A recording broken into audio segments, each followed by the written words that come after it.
Hi, I'm Allie. I'm Nick. And this is the But Have You Tried bookshelf from the David A. Howe Public Library, where, fun fact, we have a lot of bookshelves. Yeah, we do. You probably didn't expect built that. Built in. That's a gift and a curse about this place, though. Yeah, it's like every wall has a bookshelf. Built-in bookshelf. Which makes sense, but then it's like, but what if we wanted like anything other than a bookshelf? Right. Yeah, what if you want a little, make this into a little cozy corner or something? Right, couch, bookshelf, display, nothing. It's only bookshelves all the time. Yeah, which again, that speaks to the purpose of the library. But well, people will ask me all the time, like, oh, what was this before a library? No, I get was that this too. ever a private residence? Yeah. And I'm like, the built-in bookshelves on every single wall. It weren't a clue to you that this was always the intent. I know that's a thing that happens. Yeah. You know what I mean? Like the Portville Library, for example, was a private home, but like the architecture of this place, like what would it? It would be so be? unpleasant as a private home. Yeah. Like. Yeah. Just the layout of it would be crazy. Yeah. To live in. Yeah. Cool, probably, but like. I agree.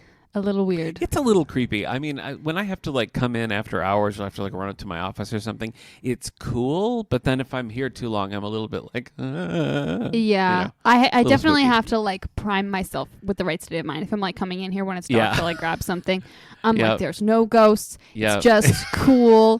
It's the library at night. Not everyone gets to see that. And if I stay for like longer than like 5 minutes, I feel like I'm like, that's when I'm like, there's a ghost. I mean, like any old building, the noises in this building, especially when it's like dead quiet everywhere else, there's a lot of them and they're not uniform. No. You know what I mean? It's like, that sounds like somebody hit a pipe with a wrench. That sounds like somebody fell down the stairs, you know? So it's both it's of those lot. things, just actually the boiler. But yeah, know. right. But you have to rationally be reminding yourself. I do think it's really fact. funny because the boiler, a lot of the time it's fine, but sometimes it will make some like truly like banshee sort of noises. And it's always in the gallery. really, especially in the gallery. Yeah. It's always really funny to me if I'm in there with someone and it starts making that noise, and I'll like stop the conversation because I'm like, there's no point trying to talk over it. And then once it stops, I'll just go back to what I was saying, like nothing happened, because I'm used to it. Right. But to see like other people who are not used to it, like looking around, like, is the building about to fall down on us? And I'm like, no, it's just. Yeah, that's just, I hardly even usual. flinch. That's the thing. It's just like, yep, okay. And then I'm like, oh, right, that's weird to you. Yeah, you probably Let me explain what think you're that hearing. might be a problem. Yeah, all right. Well, anyway, how are things with you? Good. I was off last week, and so it's always so like coming back the first day, I'm always like, what's happening? Where am I? Yeah, it's very disorienting. I'm adjusting, but I'm all right. Good. How about you? Pretty good. Okay. Yeah. Because you were just working last week. I know. So this is totally normal for you. Just business as usual. For me, this is unusual. So. Well, but I am confused because we had usually we record on a different day. Yeah. And we'd recorded off day because Caleb was sick and I was like, you know, at home trying bleaching everything, trying really hard not to get the norovirus. Yeah. And then because I succeeded, so, which I am really impressed with myself for that. We're going to say it's my virtue and not like just coincidence or anything. Yeah. But then because you were gone, we're recording on an off day again. So I'm just like, I don't know what day it is. But otherwise I'm great. Yeah. Good. I'm glad to hear it. I'm glad to hear it. Yep. So anyway, what have you been reading? Okay. Well, I finally finished that Mark Twain book, that Ron Chernow. I saw that on the return shelf, and Mark I was Twain. like, I bet he did it. I did. Yeah, and that was, I think I started that in August of last year, so. It's a tome. It's a big, it's a journey. Yeah, I haven't, like, since August, I haven't been reading it. I would, like, take. Well, no, I mean, you had to read, like, Anna Karenina and all sorts of stuff, so. True. But I would get to a certain point where because it was like book 1, book 2, or whatever. I would get to a place and I'm like, all right, I'm ready to stop learning about Mark Twain for a while and read something else. So that's a lot of learning about Mark Twain to do. But still, I finished it and it was good. And this is because I read the Grant book last year, and they both like Grant is in this book as Mark Twain was in the Grant book because they were sort of friendly towards the end there. And I'm still impressed that Chernow is able to take a book as heavy as that and make it very readable. Yeah. Like, you're not going to be like, this is like reading a fiction novel, but it's not like the stodgy history that you might think it is. He is a very dynamic writer, which is cool. Yeah, that is cool. I forget just how much of Mark Twain's life like was in this area. Like, he spent so much time in Elmira. Huh. And so like he's talking about things and I was like, oh yeah, I was just there. What? Yeah. It's weird. That is weird. Yeah. Huh. Yeah. That's cool. So I did finish that, and I have not read the one he's famous for is the Hamilton book, because that's the thing that inspired. I know. What are you doing? That's the Ron Chernow book. I gotta get to it at some point. Another one that was a long time in the finishing was Horror Movie by Paul Tremblay. This is one that I was reading out loud with my wife. So I started it in October as a Halloween read, and we just finished it. It was good. Have you read? You don't really like creepy stuff. Not super. Paul Tremblay is, I wouldn't really say up and coming, because I think he's been publishing for like 10 years or so, but I feel like he's kind of a sleeper hit of a writer. You know what I mean? Like if you know sort of thing. And I had checked out one of his books before, and I started reading it, and I was like, this is too creepy. I can feel it already. So I stopped. But Horror Movie was good. It was about this... it was about an indie horror movie that was being made, and the time jumps all around. So sometimes you're prior to the movie starting, sometimes you're in the midst of the movie starting, and sometimes you're decades after it. And it's all sort of laid out in a way that should be confusing but isn't, because you're jumping all over the place. And it's about the mystique around this sort of lost horror movie. And it was good. It was unusual. It took some big swings, and I felt like the end of it, I was like, okay, you did it. Bravo. Nice. So, yeah, I like that quite a bit. And then I also read King Sorrow by Joe Hill. We talked a little bit about this. I think I was a couple hundred pages in our last bookmark or so. I have since finished that. And I will say that the premise got stretched a little bit by the end, but it was still pretty solid. And then, you know what? I also read Catskill Eagle by Robert B. Parker. It's a Spencer book.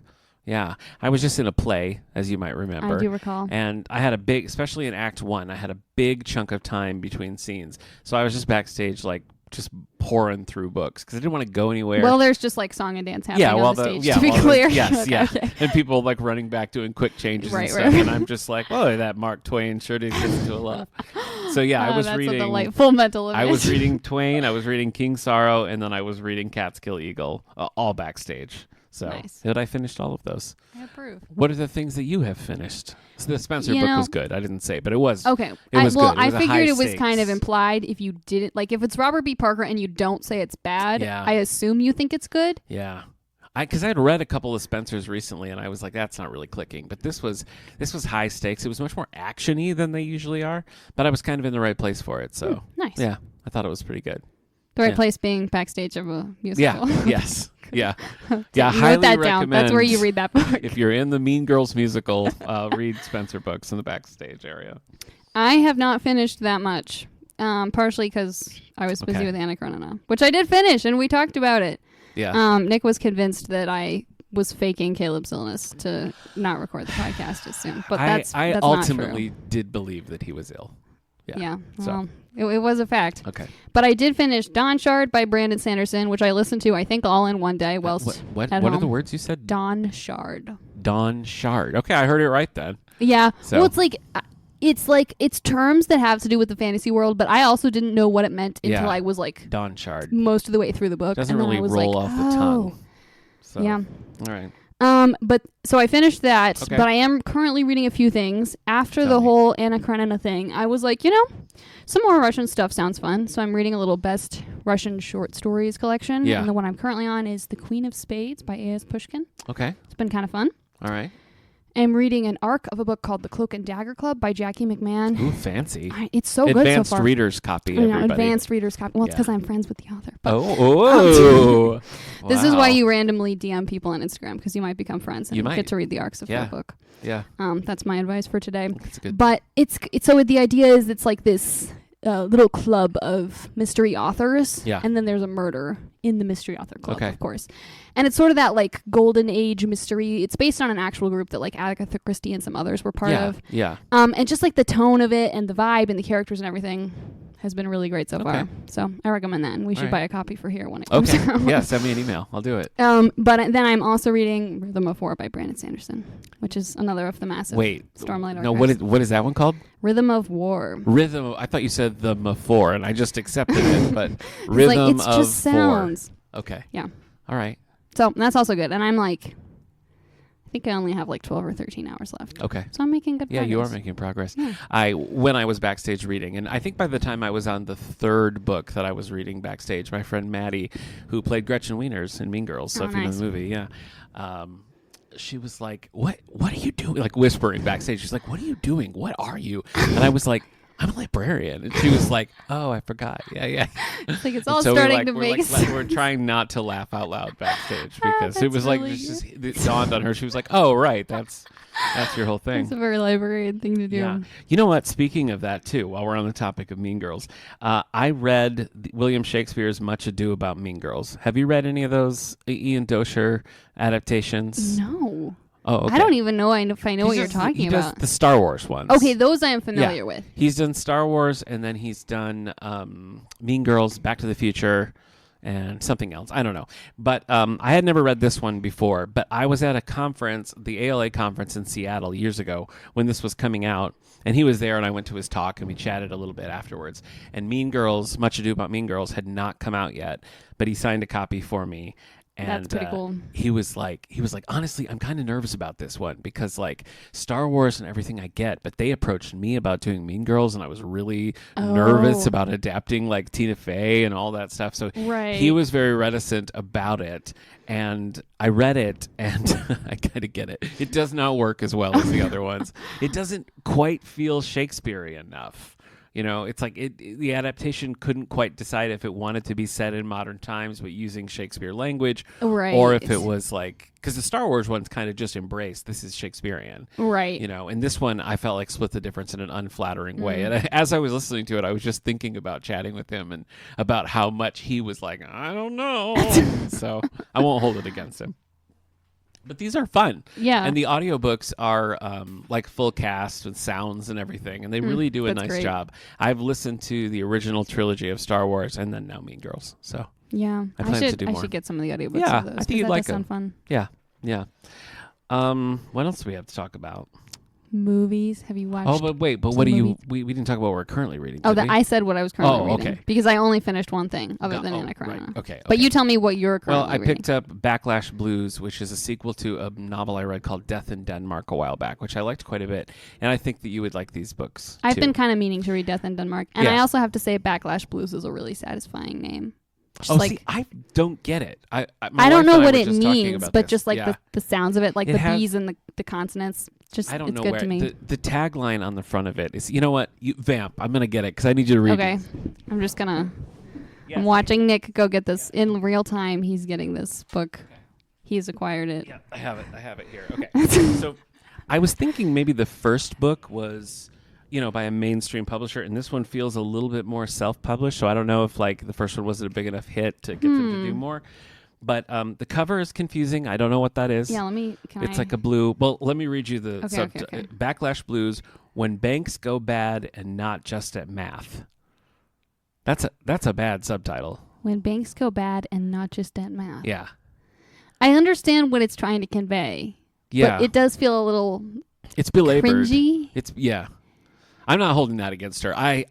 I'm sure some publishing person was we need some kind of. For sure. I feel like the subtitles or little whatever lines like that on the front of books are often very. It's all right, that's for sure related to the story. What is it? Looks like cover and tagline not so great, but I am enjoying the book. What even am I looking at? I don't know. It's blue lines and boxes. Yeah. That looks kind of like a grate. It was a building. Am I looking at a building? It could be a bank that's really messed up. I don't know. It could be a bank. Maybe it's maybe it's the Copenhagen Bank because that's where this is set. Maybe if you know what the Copenhagen Bank looks like, you'd see that. Should we Google it? Yeah, maybe we should. I want to know what it looks like, but I am confused by that title. Yeah. Huh. I mean, I don't know what it's supposed to mean, but I do find Backlash Blues. I mean, the Copenhagen Bank has title. a lot of windows, but I wouldn't see that and be like, oh, sure, yeah, obviously. I mean, I think it's definitely supposed to be messed. Yeah, no, I think that is what this is. Okay. But it's just really abstract. All right. That's my take. The author is Amelia Malati, and I really liked the first book, and I'm enjoying this book so far. I'm about halfway through. And then I started a Horatio Hornblower book by C.S. Forrester, Mr. Midshipman Hornblower, singular. Have you? Do you know these? Have you read these? No. The title, Horatio the name Hornblower. of it, really familiar, but I haven't. Find it hard to believe that the Stevick household didn't sit down with A&E DVDs of Horatio Hornblower and watch them at some point. Not that I recall, but maybe it happened. You're going to have to check the facts on that and get back to me because I feel like it would have. These are just like naval adventures. And this is, the books span his whole career, and this collection that I got at the Angelica Library book sale. Oh, nice. Is like the early stories, like stories from when he's just starting in his career. So, well, I like a good naval tale. Yeah, was a big influence on many things, including like Star Trek, for example. Like the James Kirk character is sort of a take on Horatio Hornblower. So, I just never read them before, and I wanted something like sort of mellow and yeah. So like a good I'm enjoying mellow that. read. For comics, I read One Piece #3, and I reread The Final Days of Superman, which is one of my favorites, and I've read it twice before, and I just was like, I need something comfortable, so I respect read that. Comic books for you, anything? Did you ever read that Wonder Woman? Absolute Wonder Woman? I did read that, and I did like it. Talk about that? Okay. I'm kind of curious about some of the other ones in that series, even though I've heard good things about some of them and not so good things about some of them. Yeah. But... Yeah. I don't know. I am curious about the other ones. But no, I feel like I've been off my comic groove for a while. Couple years. Yeah. Couple years now. Maybe. Yeah. But like, I don't know. I feel like there's like, I had read a bunch of like YA graphics and stuff like that I'd been kind of meaning to read. Yeah. And then I feel like there haven't been as many like new ones that have popped up on my radar. Mm-hmm. And for a while I was like making my way through certain comic runs. And then I like finished I finished the ones I was on, and then I just didn't make a decision about where to go from there. So I get it. It's fine. But I mean, also like I have my glasses now, so I think because have we talked about how every time I read a comic book, it's like the text size compared to the page size.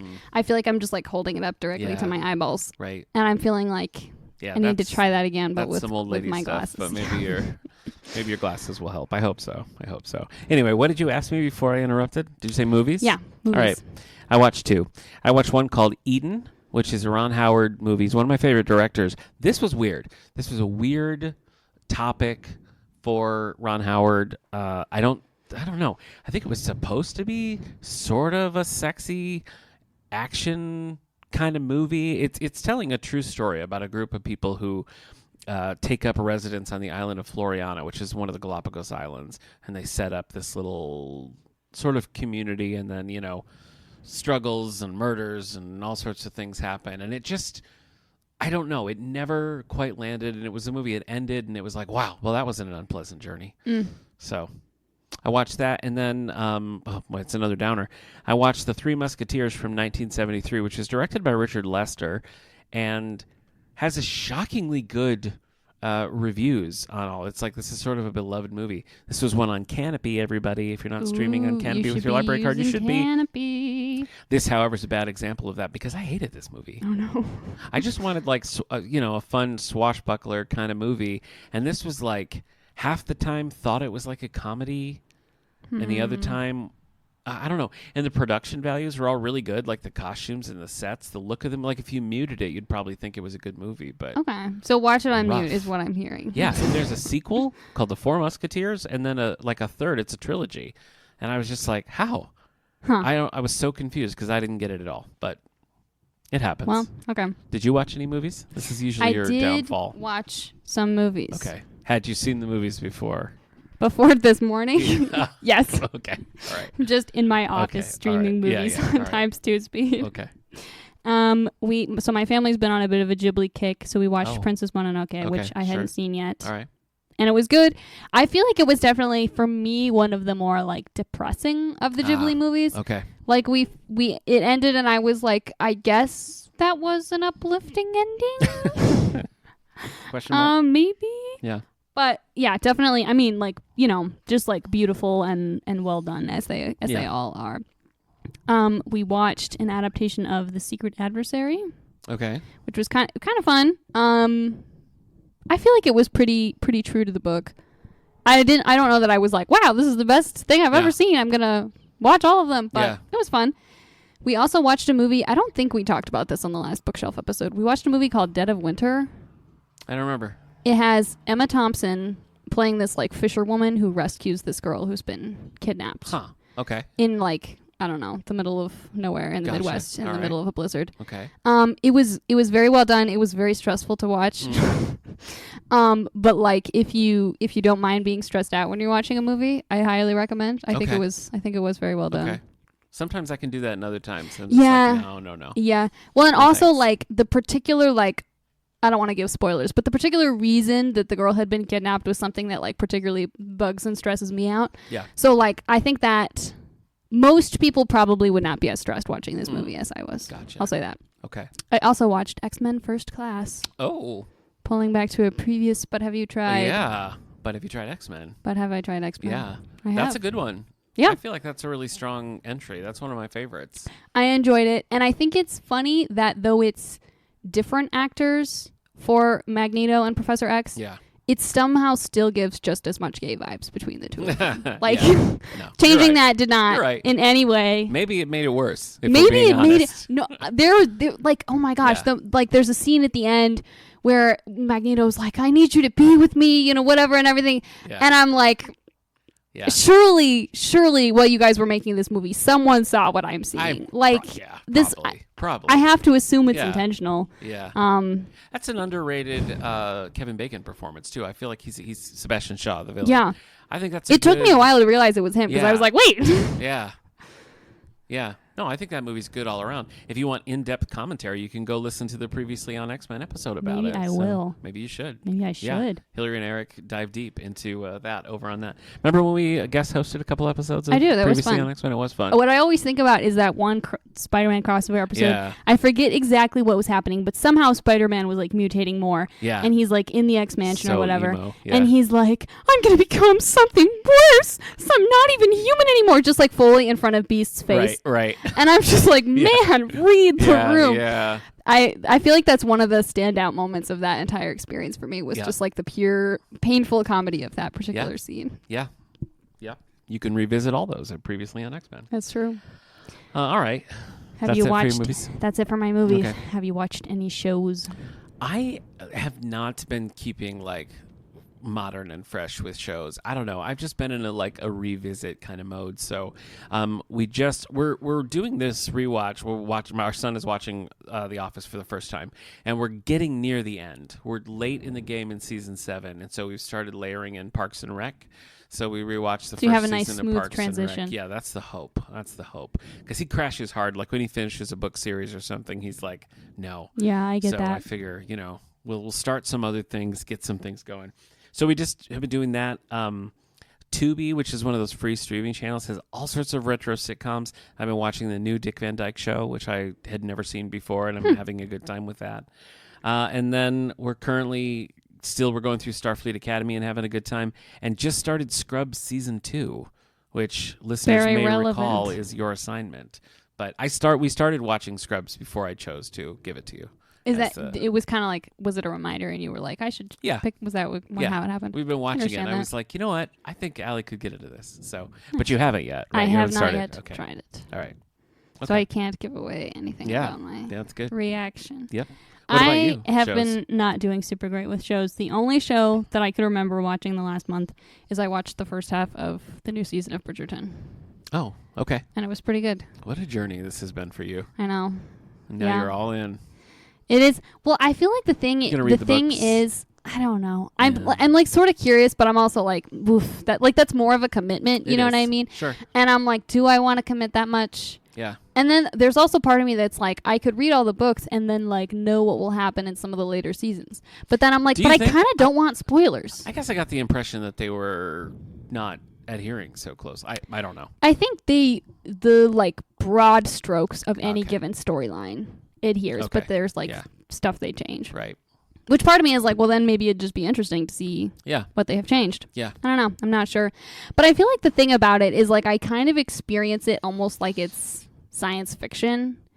Like I think that's why I'm able to like it. And because I'm not in any way thinking to myself, this is a period piece when I'm watching it. I'm like, this is an alternate reality. That's smart. And I'm curious to see what they do with that.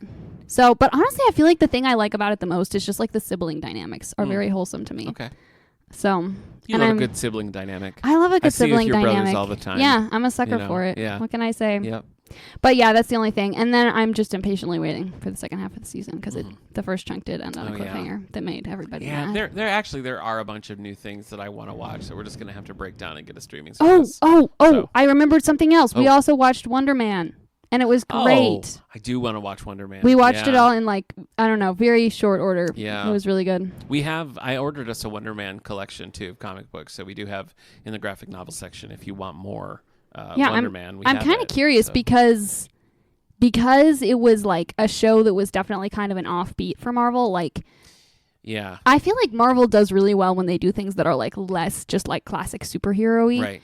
And this was definitely less classic superhero. And so I'm curious about the comics because of that, because I don't know. Yeah. Like, I'm curious what they're adapting from to I get don't to have this. a lot of Wonder Man knowledge, so I can't tell you how close it adheres. Did you ever watch Ironheart? No, I think Caleb may have. Oh, okay. But I didn't. Have you ever watched Mean Girls 2? Because I did watch that. I have not watched Mean Girls 2. I am kind of curious about it. Like, I don't know if I expect it to be good, but I am intrigued. I think it was fine. Like, it gets a lot of hate, and it's definitely not like Tina Fey. But I honestly, I mean, that movie has always been kind of like, yeah, that was fun. Yeah. I don't have a lot of strong, like, attachment to it. So watching Mean Girls 2, I thought it had enough. I thought it was bringing enough to the table that it was a fun watch. Tim Meadows plays Principal Duval again in Mean Girls 2. So he's the only one who's in the original movie, Mean Girls 2, and he reprises the role in the musical movie. Wow. So he's the only, like, through line.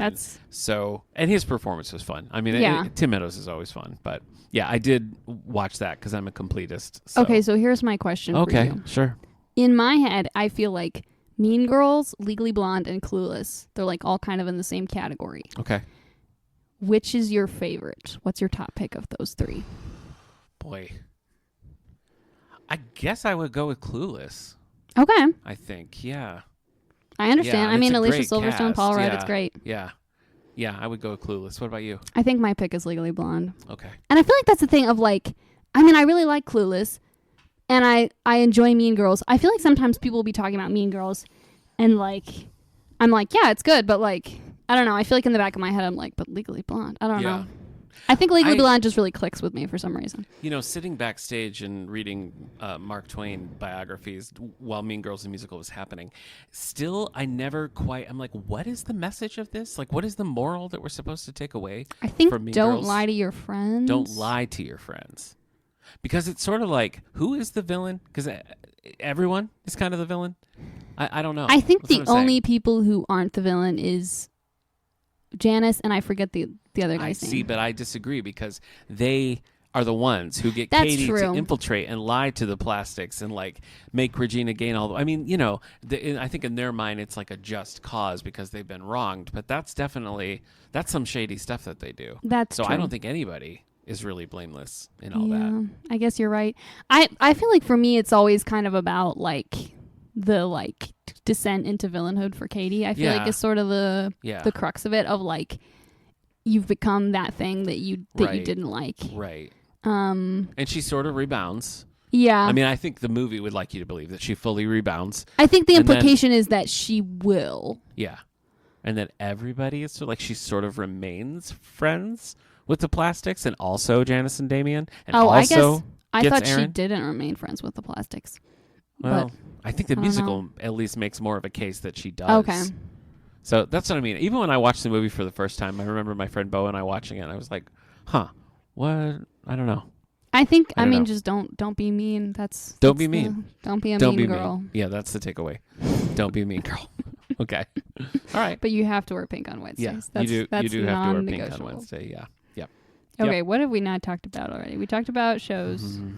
I don't know, just regular life, music, anything in your life. I've been listening to the musician Joe, who's it's Joe Keery. Yeah. But he spells his musician name DJ. Right. I've been listening to him a lot. And I've been really enjoying it. Yeah, my brother sent me some tracks, and I was like, yeah, that's decent. I didn't know that it was him. Like, there's this one song that I feel like has really popped off lately. End of beginning. The Garden one? Charlie's Garden. Yeah. That's also really good. Okay.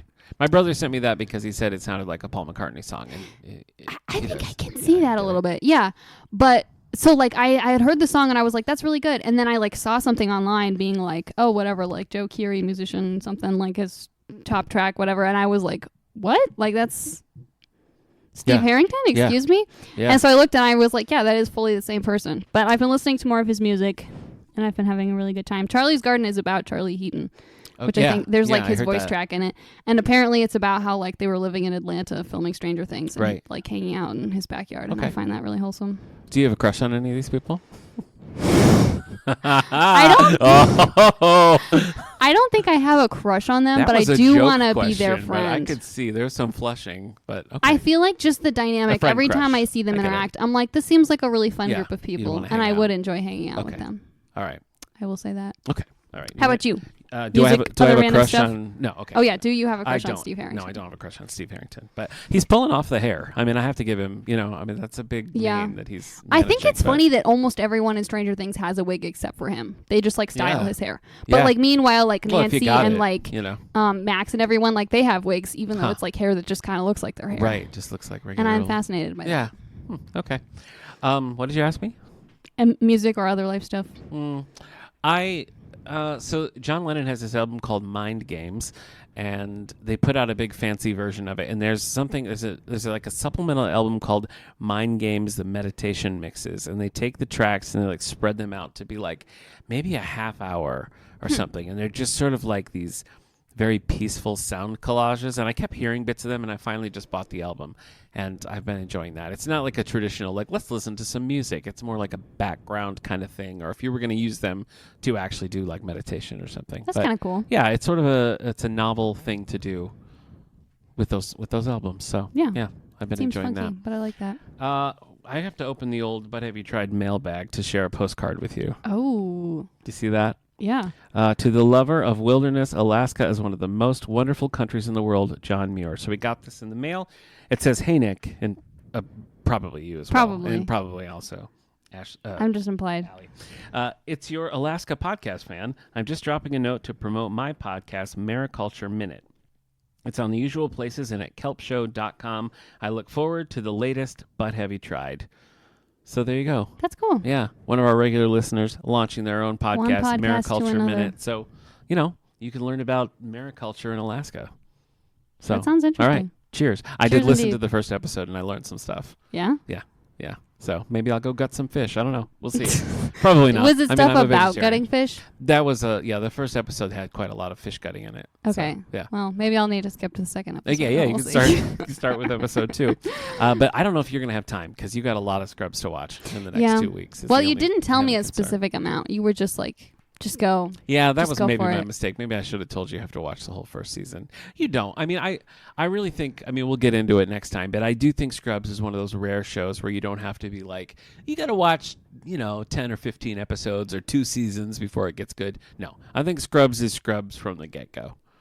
So I feel like the ideal show is like it's good from the get-go, but it does get better. You know what I mean? So it's like you don't have to tell people like, oh, just get to the second season. But it's like once they do, it's like, you've leveled up. I mean, that is something like watching The Office and Scrubs recently. Like those first seasons are sort of famously like not really what the show is. Mm-hmm. They're not horrible. I mean, they're not like unwatchable or something, but it's like it doesn't really feel like you're watching the same show necessarily. Like you're watching the out-of-town tryouts. It's kind of what it feels like. Star Trek The Next Generation, that's a rough first season. You almost do need to start in season 3 of Next Gen, but I don't I'm trying to remember. Yeah. I don't know how much I've actually watched Next Gen in order. I feel like I've seen like select episodes. So I don't know. I remember liking mostly the first episode except for the parts with Q. Yeah, you don't like Q. You're not a Q fan. Yeah. He just gets under my skin. That was an addition. That was like an added piece to that and became sort of something that defined that era of Star Trek. So yeah. You never liked Q. I have never liked Q. Have you watched the Voyager episodes with Q? I think at least one of them. I think his stuff with Janeway is pretty fun. I might check it out and see if I hate it less. I don't know. I guess I feel like when you watch Star Trek, it's like there's this contract of like there's going to be a problem and they're going to like figure out how to do it, and like there's going to be moral dilemmas and they're going to talk about it. And it's like when Q shows up, it's like he makes a problem, but it's like they can't use any of the normal ways that they have to fix. Like it's just like the problem ends when Q gets bored. You know what I mean? And so I feel like it's like the contract of what you're going to get into is broken. Q gets bored. That's funny. That's what it feels like. Yeah, no, and I'm like, no, I want to see you guys like solving problems and like having moral dilemmas, not just like wandering around until Q's tired of messing with you and goes to mess with someone else. Well, then maybe you should watch the Deep Space Nine episode with Q because they don't have any time for him in Deep Space Nine. Have I check seen that one it? out. Is that the one? No, maybe I'm thinking of it. Okay. I remember an episode where some girl shows up and she like has magical Q-like powers. Is he also in that episode? That's not the one I mean. Okay. So I don't. There's only one Q episode of Deep Space Nine. I'll have to look and see if I recall it or not. Yeah, get back to us. It's possible. Are you watching any Star Trek right now? No, you're not, right? I'm not watching any Star Trek right now. Well, I mean, like, every so often when we're doing our family movie night, my brother will randomly be like, yeah, because Deep Space Nine. And you watched Search for Spock. We watched Search for Spock not too long ago. And I think we did watch a couple random episodes of Deep Space Nine not that long ago. I'm the still family in movie season 2. nights. It's going slow. It's slow Deep going. Space Nine? Yeah, it's slow but going. you're still going? Yeah. Okay. Yeah, it's just rare that I'm in the mood to watch it. So. I know that you have said that you feel about all of those characters the way you feel about Beverly Crusher. Yeah, so that's... I don't. It's hard. It's difficult. But, see, and that's so funny to me because I feel like I like almost all of those characters. Okay, well then get on board. There was some cool Deep Space Nine connections in Starfleet Academy. That's recently. Cool. Yeah, in a recent episode. I am curious about that. Yeah. Avery Brooks, who played Captain Sisko in Deep Space Nine, also played Hawk, who is Spencer's partner in the Spencer for Hire show based on the Robert Parker novels. That's cool.